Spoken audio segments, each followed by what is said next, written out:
Hello, friends, and welcome back to Malicious Compliance Stories. Let's start our video with the classic tale of workplace chaos, a bit of confusion, and some sweet, sweet malicious compliance.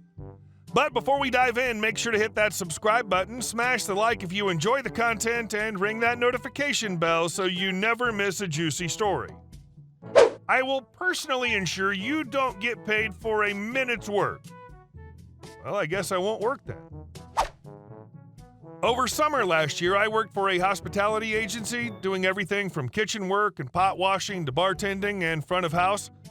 As an agency employee, I was working at a different venue almost every shift, and towards the end of the summer, I was asked to work as a waiter at an exhibition center in my city.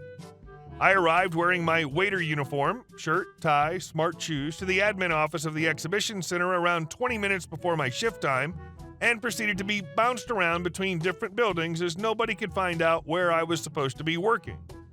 I was the only employee from my agency there.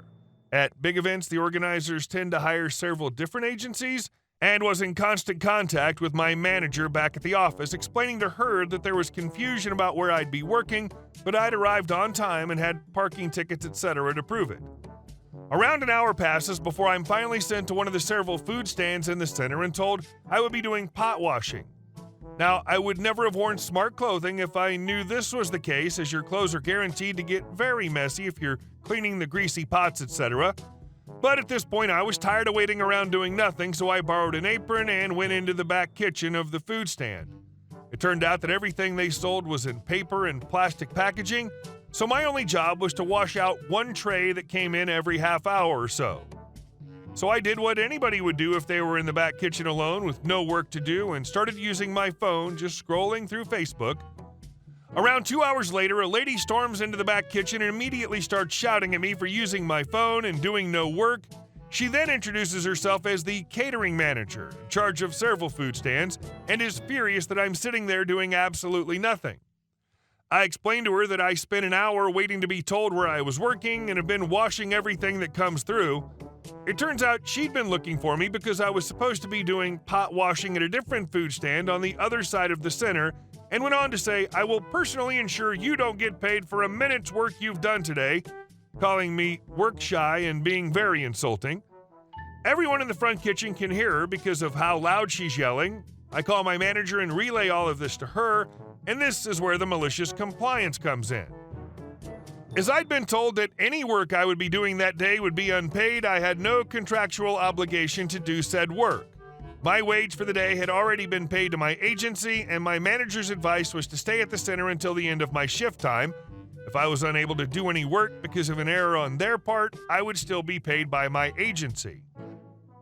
If I've been told I'm not going to get paid for even a minute's work, I'm sure as hell not going to waste time working. The next 4 hours were spent sitting on my phone in front of the food stand, getting angry looks from the catering manager whenever she walked past. She called her manager, who called my agency, who then showed them that I had arrived on time, had been sending constant updates on being jerked around, and had been asked to do a completely different job than what I was being paid for. They also told them about the verbal abuse and threats of not being paid from the catering manager. The cherry on top was that this manager was forced to apologize to me, and I earned a full day's wage for basically sitting on my phone all day.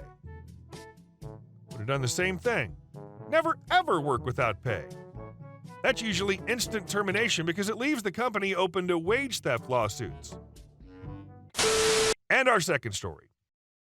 So you're gonna charge us a late fee then? Things you need to know. I have 3 roommates that each give me their portion of the rent and I pay it in full. Our apartment complex has an option to pay rent online. We have a grace period of 3 days before we're considered late, at which point we can't pay online anymore. The account gets locked out, we have to go into the office and pay via cashier's check, and then they allow you to log back in.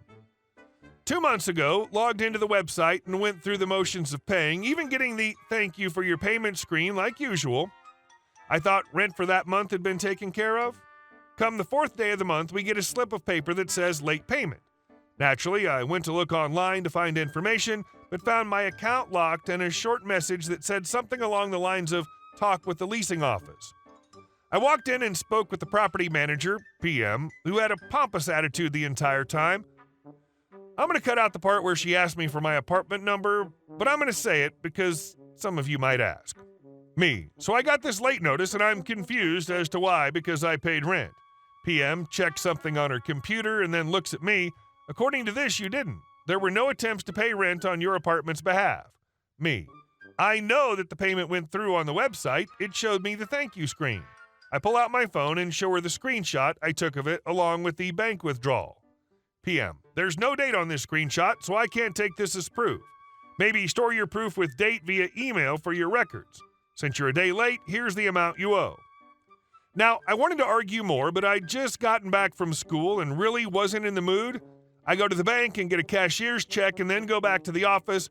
She takes the check from me, and I take a moment to stop at the little corner with all their business cards and get one for each member of the staff. This has their emails. Now, she didn't tell me that I should send it to myself. All she said was via email. So that's exactly what I did. This is where the malicious compliance comes in. Last month, wrote an email to the entire office that said, I'm paying rent today. After I was done, I took a screenshot of the thank you screen and the calendar next to each other. I then sent another email to the entire office staff with a screenshot attached. If that wasn't enough, I sent another email after the bank withdrew the money and another saying that I was done paying rent for this month, but to expect the same thing next month, for my records, of course. This month, I did the exact same thing. PM called me and told me that sending them an email for everything wasn't necessary, but I insisted that I needed witnesses for my records, that way I couldn't get accused of falsifying again. I thanked her for her willingness to cooperate and for the wonderful idea of sending things via email. Also told her that I would be doing this until I decide to move out, but would gladly send them emails on behalf of the rest of my roommates for as long as they decide to stay there. Just as the icing on the cake, we just signed a new 14-month lease, so that means at least 14 months of emails from me. I also talked to corporate, who refunded me the second time I paid because the money had gone through the first time. Edit. This got more attention than I thought, so here are some clarifications.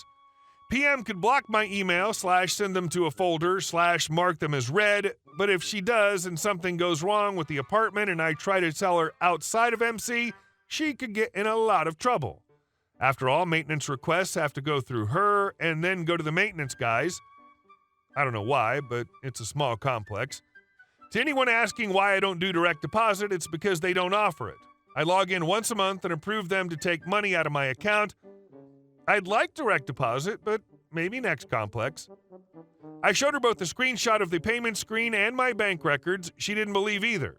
I went over her head and called corporate. They gave me a full refund plus late fees plus what it cost to get a cashier's check. They also struck the late thing from my record since payment was received on time. This was confirmed by them, so roommates and I are clean. I would have played this differently. As soon as it became obvious that the property manager was incompetent, pretty early in that conversation, I would have gone over her head immediately. And our last story. Niece or not, it's still my space. My 34-year-old female sister, 31-year-old female, was the first among 4 siblings to have a kid, 5-year-old female. My niece is incredibly spoiled by my sister, our parents, and extended family, and my parents bend over backwards for my sister's requests, like canceling their anniversary trip because my sister asked to babysit while she goes on a girls' weekend. This spring, my boyfriend and rock in my life passed away. At the same time, I lost my job. I had a lot going on and moved back to my hometown. My parents own a rural property they used to rent out. The property had been empty for a while and fairly run down. My parents invited me to stay there, rent-free, told me it was my home for as long as I needed. I invested a lot of time and money, found a remote gig into getting the house fixed up. I also made friends with Olha, a Ukrainian refugee with a young daughter. Olha was struggling, and I invited her to stay with me for a couple of months while she gets back on her feet. I could use company as well. She was very thankful, but hasn't made a firm response yet as she's trying to make things work independently. My parents had no issue with this. Until recent drama, my brother-in-law had been working for a shady company which skirted regulations for profit. The law had caught up with the owner, who folded the company and left the country. I'll cut this short given the post character limit. a few other things went down, and my sister's family abruptly moved to our hometown, moving in with my parents. Almost immediately, my parents and sister approached me to swap. I move in with our parents, and sis and her family take my place. They said the house I lived in was too large for one person, and it'd be so much better for my niece to live on a beautiful property in nature. I didn't understand. My parents have 2 guest rooms. My sister and brother-in-law and the kid have their own bedrooms. I sure didn't at 5. My brother-in-law is still loaded from his old job and could easily get them a place too. They're buying a flashy car.